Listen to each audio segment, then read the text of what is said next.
Il y a 2 ans, je vous ai parlé d'une série sur Netflix qui sortait un peu dans l'anonymat et qui en à peine quelques jours devenait totalement culte pour la plateforme. Une série dont moi-même j'avais pas mesuré le plein potentiel au moment de sa sortie. Et pourtant, me voici de retour 2 ans plus tard devant la plus grosse attente de l'année niveau série avec la saison 2 de Squid Game. Mais entre temps, il faut dire qu'on nous a pas laissé autant de répit tant Netflix a essayé de capitaliser un maximum de pognon dessus. Et que ce soit entre les différents concepts comme la télé-réalité Netflix, le show de MrBeast tiré de la série avec les mêmes défis, plus récemment sa série Beast Games ou même l'event sur Paris avec Inoxtag, allant même jusqu'à un menu McDo, on peut dire que Squid Game ne nous aura pas quitté une seule seconde. Alors la vraie question qui se pose aujourd'hui est la suivante: est-ce que son créateur va réussir à se renouveler ou bien au contraire nous provoquer une overdose façon Disney et Star Wars? C'est ce que je vous propose de découvrir aujourd'hui dans cette critique.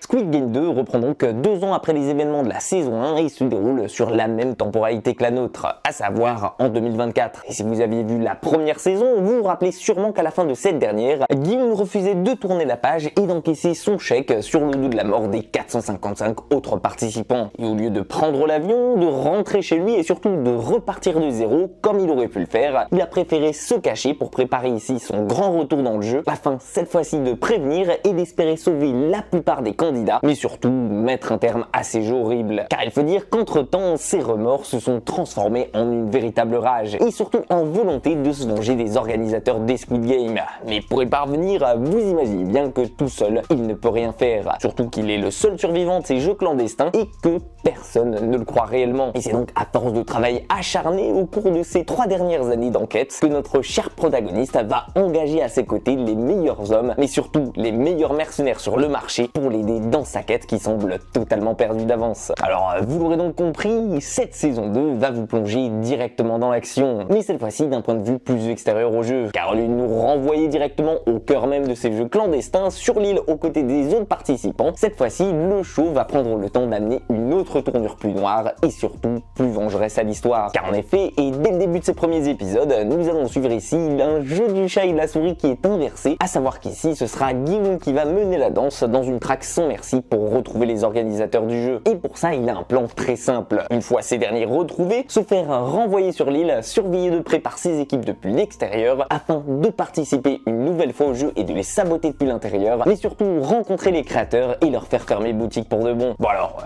qu'on se le dise, jusque là, rien de nouveau. Et de ce côté-là, c'était plutôt similaire à ce à quoi on pouvait s'attendre en voyant sa fin il y a 2 ans de ça. Et en même temps, c'est un peu logique que façon Hunger Games, les survivants tentent de mettre un terme à tout ça. Eux qui veulent se venger des organisateurs et surtout venger tous ceux qui sont morts à leur côté. Mais d'un autre côté, cette histoire de vengeance, eh bien, elle va se révéler hyper intéressante par la suite ici, justement parce qu'elle va permettre à la série de prendre une toute autre tournure, en étant cette fois-ci un peu moins centrée sur la survie de Bi-Hoon et en se focalisant plus sur l'organisme qui est derrière tout ça. En gros, comprendre comment il fonctionne, la hiérarchie de ses employés, des personnes qui tirent les ficelles, mais surtout d'apporter un autre côté un peu plus policier à la série. Car en effet, cette fois-ci, on ne tue plus juste les jeux depuis l'intérieur en espérant le voir s'en sortir vivant comme dans la saison 1, mais on suivra aussi son plan depuis l'extérieur en suivant ses équipes en parallèle qui travaillent afin de le retrouver, de le sauver, mais surtout de mettre un terme à ses jeux. Et justement ici, en plus d'avoir envie de le voir réussir et d'assister à cette vengeance qui, épisode après épisode, nous en rapproche un peu plus, une autre idée que j'ai trouvée intéressante et qui est exploitée dans cette saison 2, c'est justement celle de ramener un ancien gagnant participer à un nouveau jeu. Et surtout de voir comment il va réussir à s'en servir, d'un côté pour fédérer les gens à s'arrêter, prendre leur gain, partir en vie tant qu'ils le peuvent encore, mais surtout voir s'il va réussir à s'imposer comme un véritable leader